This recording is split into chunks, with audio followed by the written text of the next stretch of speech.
करे छॾियो। बादशाह हुजे, महबूबा हुजे, या का बेस्ट गिफ्ट हुजे जेको असां या अचीवमेंट हुजे लाइफ में, जेकॾहिं उहे खसिजी बि वञनि थियूं त इंसान वटि ॿियो पॉसिबल ऑप्शन छा आहे नाज़रीन ज़िंदा रहण जो? उहो पॉसिबल ऑप्शन आहे अल्लाह में उमीद, ऐं ॿियो पॉसिबल ऑप्शन आहे पुरउमीदीअ जी ज़िंदगी। ख़ुदकशी ऐं ख़ुदकशीअ में जंहिं ॾींहं में माण्हूअ खे इहो फ़र्क़ु ॾिसण में आयो त ख़ुदि जंहिंखे न हूंदी आहे, उहो ई माण्हू ख़ुदकशीअ जे बारे में हिकिड़ा नेगेटिव ख़्यालात आणींदो आहे। पर जंहिं माण्हूअ खे ख़ुदि जी, यानी जीअं शहज़ादे हैमलेट खे ख़ुदि जी ख़बर हुई त उन ख़ुदकशीअ जे वारे ख़्याल खे तर्क करे छॾियो। ठीकु ईअं हिकिड़े मायूस पिरीअ खे शाइर सईद सूमरो हिन शेर में चवे थो त मगर वो सांवरा पिरी चङी न ख़ुदकशी हुई। ख़ुदकशी चङी ॻाल्हि कान्हे। छो चङी ॻाल्हि कान्हे? छो जो नाज़रीन हीअ जेका ज़िंदगी आहे न, हीअ इंसाननि जेका ज़िंदगी आहे न, भली कहिड़ी बि हालत में हुजे, ख़राब हुजे, फज़ूल हुजे, बेचसी हुजे, ज़लील हुजे, कीअं बि हुजे, हिन इंसानी ज़िंदगी खे गुज़ारणो आहे। छो जो ज़िंदगी ऐं मौत ख़ुदा जूं अमानतूं आहिनि। ज़िंदगी ऐं मौत जो हक़ ख़ुदा खे आहे। असां केरु थींदा आहियूं उन ज़मीन ते पाण ख़ुदा थियण जी कोशिशि जो पंहिंजी ज़िंदगीअ जो नेगेटिव सोच रखी करे अंत आणियूं। ऐं ख़ुदकशी कंदड़ उन माण्हुनि खे सोचणु खपे उन लम्हे में मगर मगर मगर मगर वो सांवरा पिरी चङी न ख़ुदकशी हुई।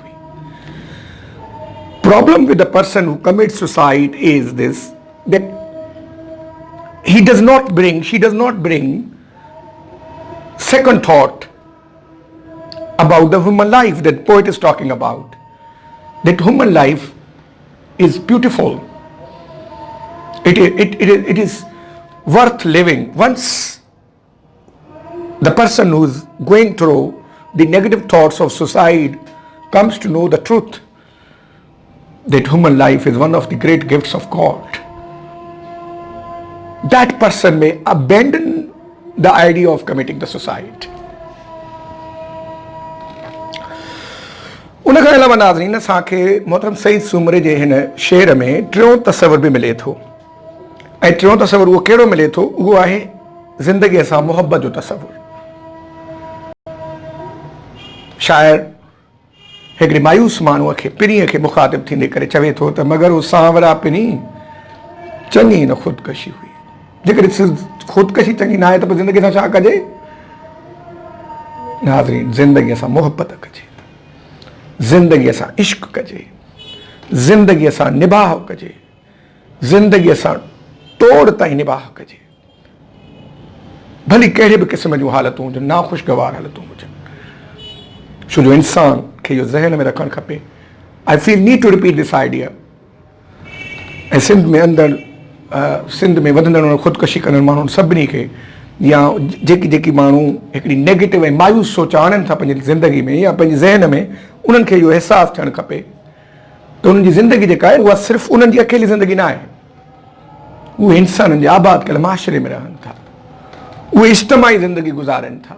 उन्हनि जी ज़िंदगी सिर्फ़ु इनफरादी ज़िंदगी न आहे, उन्हनि सां गॾु उन्हनि जा माउ पीउ बि आहिनि, उहे सांवरा पिरी बि आहिनि जिन जे लाइ हू तड़पनि था, लुशनि था। जेके तव्हांखे वाक़ई जेको माण्हू ज़िंदगी सां मुहबत कंदो त उहो ई माण्हू अची सांवरे पिरीअ सां बि मुहबत कंदो न। जंहिं माण्हू खे नाज़रीन ज़िंदगी सां मुहबत न हूंदी उहो सांवरे पिरीअ सां कहिड़ी मुहबत कंदो? सो शाइर सईद सूमरे जे हिन शेर में असांखे टियों ज़िंदगी जो तसवुरु मिले थो त ज़िंदगी सां मुहबत जो तसवुरु, ऐं चौथों ख़ुदकशीअ खां हकारत जो तसवुरु। चङी न ख़ुदकशी हुई। दोस्तों असां मूंखे इहो बि ॿुधाईंदा हलूं त ज़िंदगी केॾी ख़ूबसूरत आहे। सिर्फ़ु ॿ तजुर्बा कयो। I suggest you to weigh. इंसान जी ज़िंदगी केॾी ख़ूबसूरत ऐं हसीन आहे। तव्हांखे मां सिर्फ़ु ॿ सजेशन्स ॾींदुसि त त तव्हां हिकु दफ़ो लाइ हफ़्ते में हिकु दफ़ो कंहिं अस्पताल जो चकर ज़रूरु लॻायो, तव्हांखे ख़बर पइजी वेंदी त ज़िंदगी केॾी प्यारी आहे, ज़िंदगी केॾी ख़ूबसूरत आहे। जॾहिं उते बीमार परेशान मरीज़नि खे ॾिसंदव जेकी ज़िंदगी मौत जे दाव ते आहे, तव्हांखे इहो अहसासु थींदो त ज़िंदगी केॾी ख़ूबसूरत शइ आहे। ऐं ॿियो नाज़रीन, त हफ़्ते में हिकु या ॿ दफ़ा क़ब्रिस्तान जो चकर लॻायो, शहर वीरा जो चकर लॻायो।